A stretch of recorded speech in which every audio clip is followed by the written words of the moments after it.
Alright, ladies and gentlemen, welcome to Kung Fu Lecture. Today we're going to talk about this.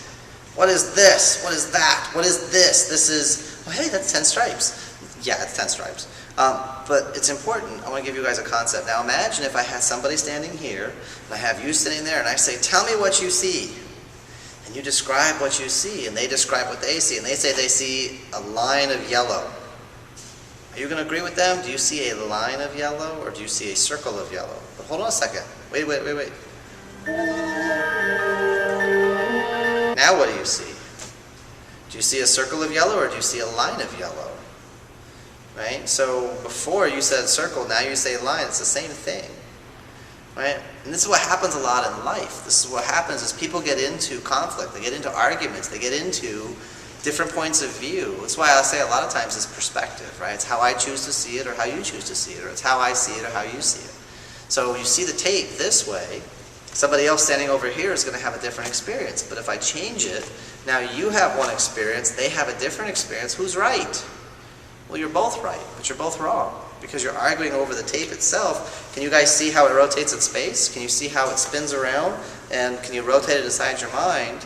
And then even after seeing all of that and experimenting and arguing late into the night, and then somebody comes along and they unwrap it and they start like wrapping stuff and you're like, oh, I didn't know I could do that.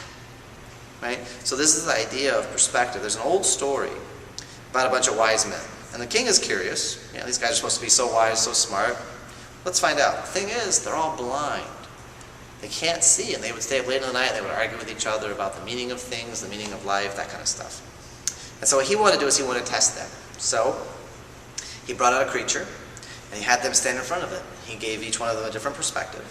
And he said, okay, you guys, go ahead, reach your hands out, and tell me what is in front of you. And so they reached out. And one gentleman, he said, it's as wide as a fan, and leathery, and kind of warm. And the next guy, he says, no, you're wrong. It is like a rope. It is thick, but yet is frayed at the end, and it's kind of warm. And the third one says, no, you two are blind old fools. You don't understand. It is wide and heavy like a trash can. And it's warm. And the fourth one, he speaks up and he says, oh, my brothers, you are all so well spoken and you are all so clueless. For it is long like a rope, but it is slimy at the end. And it's kind of warm. And the king turns to his generals and his advisors and he says, these guys aren't very wise. They're just a bunch of blind old men. And they leave. Now, do you know what they had their hands on? Can you guess? Well, anybody could have stepped back and taken a look at the big picture. They were holding on to an elephant. One of them had a hold of the ear. That's why he said it felt wide and leathery and kind of like a fan. And warm, because it had blood flowing through it. The elephant's ear was warm. And the next one, he had a hold of the tail. And he said, no, it's strong like a rope, but it's frayed at the end. But it's warm, because he was touching the tail. And the other one said, no, it's like a trash can. It's wide and sturdy. He had a hold of the leg. And the last one said, no, it's like a rope, but it's slimy, because he had a hold of the trunk and the nose at the very, very end. So each one of them was right from their own point of view, but none of them were able to experience somebody else's point of view. Okay, so this is really a critical idea. A lot of times we get into conflict with somebody. We get into a different point of view. We get into an argument with someone. We say, oh, no, you're being mean to me. No, you're being thoughtless. We're so quick to say what they're doing. But I want to put something up on the wall real quick. I want to put something up for you guys. It says, you're being mean. I feel you're being mean. Now, are those the same statements? You're being mean. I feel you're being mean. See, when I say you're being mean, I'm powerless. I can't control your behavior. I can't make you be nice to me, so I'm going to give up and I'm going to be upset and I'm going to be hurt.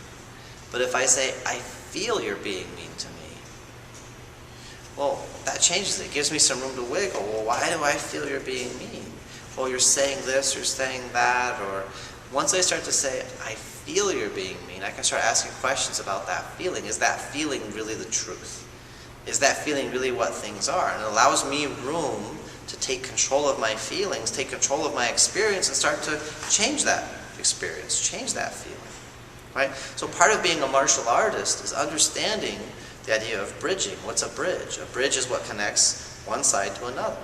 But in fighting, bridge is the idea of having a superior angle or superior position or superior structure. So if I have a bridge, if I have a way of doing things that gives me a better opportunity, it makes life easier. So if I say, I feel you're being mean, all of a sudden it changes the angle, it changes the position, it changes the structure. It allows me to take control of my feeling and take control of my world instead of being a victim. It allows me to be proactive, be a human being, instead of being reactive, being a human animal. We'll talk about that more in another film. But I want to share with you guys this idea. So we see things from one point of view. Don't be so quick to say, that's what it is. It's just my perspective. It's my feeling about what it could mean. Maybe it could mean something else. Maybe it could be something different. Don't be stuck on just one perspective or one sense of. Okay, last thing I want to leave you with is, you can experience something beyond your imagination, but you can't imagine anything beyond your experience. Talk about that more next time. You guys make it an outstanding day. I'll see you when I see you.